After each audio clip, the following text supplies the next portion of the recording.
નવસારી જિલ્લામાં ગુજરાત સરકારનો સક્ષમ યુવિકા પ્રોજેક્ટ હજારો કિશોરીઓના જીવનમાં મોટો બદલાવ લાવી રહ્યો છે, જેમાં 3 વર્ષ પહેલા શરૂ કરાયેલા આ પ્રોજેક્ટનો મુખ્ય હેતુ કિશોરીઓના શારીરિક અને માનસિક સ્વાસ્થ્યને મજબૂત કરી તેમને આત્મનિર્ભર બનાવવાનો છે।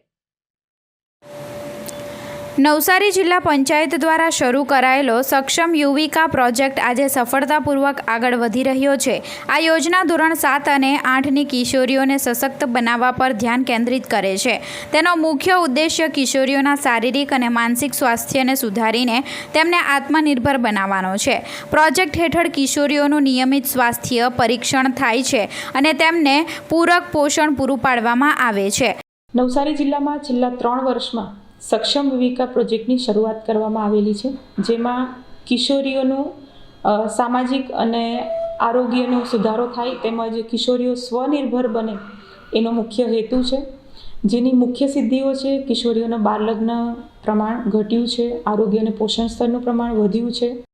નિષ્ણાંતો દ્વારા તેમને માસિક સ્ત્રાવની સ્વચ્છતા, પ્રજનન સ્વાસ્થ્ય, આર્થિક વ્યવસ્થાપન અને સાયબર સુરક્ષા જેવા મહત્વના વિષયોની માહિતી અને માર્ગદર્શન આપવામાં આવે છે।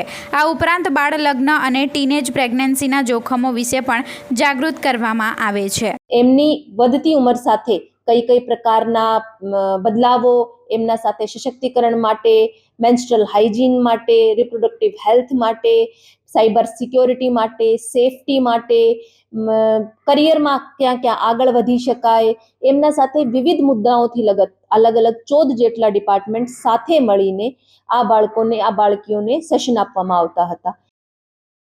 હું વાત કરું તો 2022-23માં જ્યાં અંદાજે 400ની આજુબાજુ જિલ્લામાં ટીનેજ પ્રેગ્નન્સીઝનું રજીસ્ટ્રેશન હતું, આજે 2025-26માં આ ઘટીને માત્ર 68 જેટલું, નવેમ્બર 2025 સુધી 68 જેટલું છે।